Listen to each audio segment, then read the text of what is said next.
I thought WrestleMania 38 was great. I'm sure it helped that I was there live, but even watching it back made me feel all warm and fuzzy in my tum-tum. Like all events though, there are some things that WWE will want to move on from as quickly as possible, so let's help them with that by talking about them. For I am Simon from What Culture, please do hit that subscribe button. This is 10 things WWE wants you to forget about WrestleMania 38. Number 10, Rick Boogs' injury. In reality, we should not forget about this because Rick Boogs needs all our thoughts and good wishes, but this was such a horrible way to start the WrestleMania weekend. Coming in with some serious momentum, Rick went to do some of his power offense on the Usos when his knee buckled. It looked like it was all part of the plan, but when he rolled out of the ring with the trainer holding up the dreaded X sign, it was clear something had gone awry. As it turned out, Boogs had torn his quad and had surgery the following day, and the fallout from this. Shinsuke Nakamura and the Usos cut 9 minutes off the match and went straight to the finish, but even then, Jimmy and Jay hit the 1D onto Shinsuke to retain their SmackDown titles,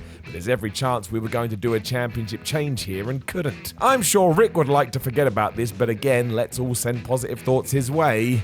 Sure, we all look forward to having him back. Number 9, a wretched weekend for the New Day. Sometimes it does not pay to be constantly entertaining.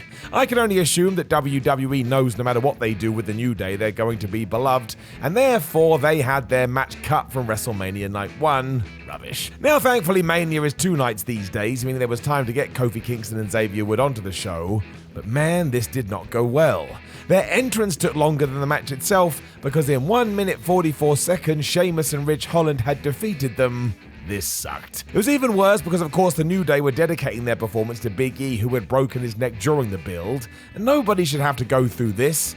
It was a right slap in the face, and I'm still sad about it. Number 8, the broken mousetrap. I loved everything between Sami Zayn and Johnny Knoxville. It was pitched perfectly with some genuine laugh-out-loud moments, and I will never forget the reaction for Wee Man. It was ridiculous. Given there were so many props involved, you just knew one wasn't going to work correctly, and sadly, it was the last one on the list. Knoxville's idea was to trap Sami in a giant mousetrap because of course it was, and yet when he went to activate it, well, it didn't work. This was a proper time stand still moment too, because you can see Johnny searching his mind trying to figure it out, and when he did get it working, well, it was a little bit naff. It was obvious there was not enough pressure here to capture Zayn and he could easily escape, but as that wasn't part of the story, we just had to pretend it wasn't true. In reality, this did add to how stupid it all was, but as ever, if WWE could do this again, they most certainly would. You don't want equipment malfunctioning, whatever the reason, but honestly, please do more nonsense like this.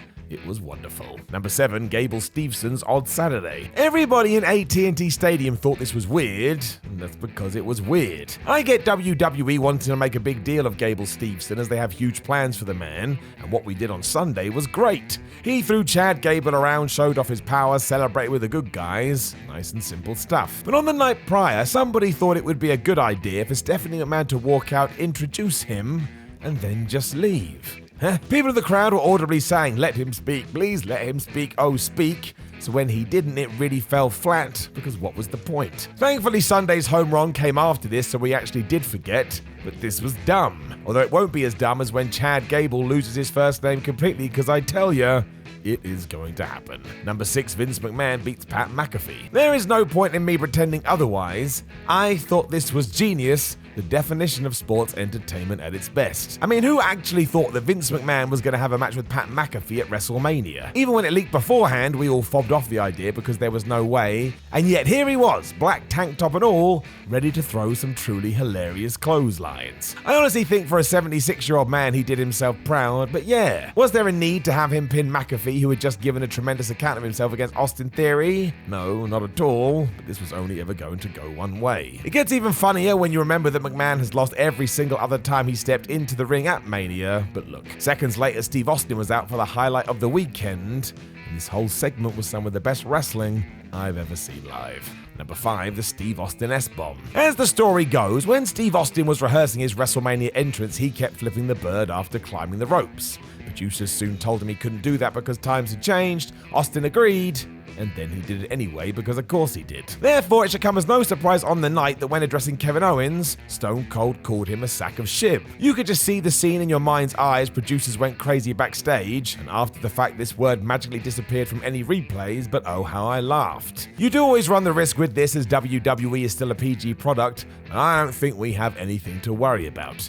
Austin generated so much interest and cash for 2 days of work, I would assume he got away with it, and even if he didn't, he will not care. Number 4, Edge versus AJ Styles. So this is a controversial one. I lean towards the side of positivity because I thought it was a very well worked match that actually played better on TV than it did live. Edge and AJ Styles are just so good at what they do. The problem, and where WWE wants you to forget, is that not everybody felt this way. In fact, expectations were so high, there was quite a vocal group who decided this didn't hit where it should have done, and that the reason for that was because both guys were hamstrung by the WWE style. Now, there is an argument to be had there because the company can sometimes handcuff performers too much, but I bet there would have been less reaction to this if we weren't talking about two guys that rank amongst the best ever. The distraction finish didn't help either, as Mania matches should really feel different from something on Raw, and not in my wildest dreams did I ever think we'd be arguing over the merits of this. I mean, it was on everybody's most wanted list for ages. Number 3, Roman Reigns versus Brock Lesnar, because it just didn't live up to the hype.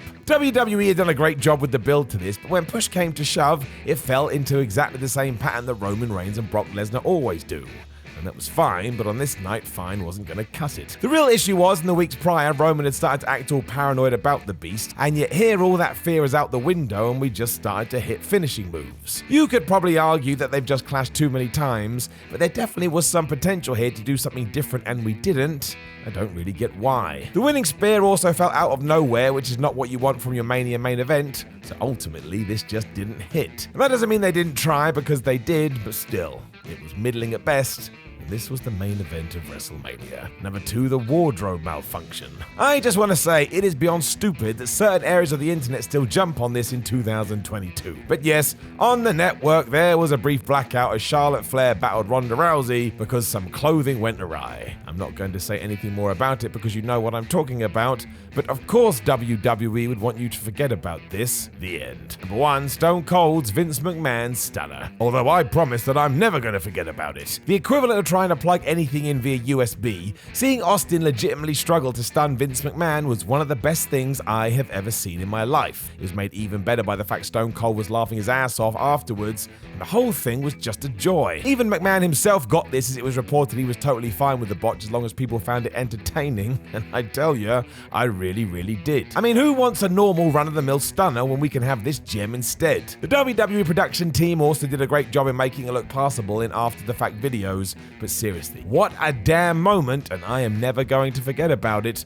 for all the right and for all the wrong reasons. Know of anything else that WWE wants you to forget about WrestleMania 38? Make sure you let us know in the comments below, and don't forget to like the video, share the video, and subscribe. Then head on over to WhatCulture.com where you can read yourself some articles. Make sure you follow us on social media at WhatCultureWWE and SimonMiller316. And please do watch another video, because I asked nicely. My name is Simon from What Culture. Thank you for watching as always. Have the greatest day of your life, and I will talk to you again soon.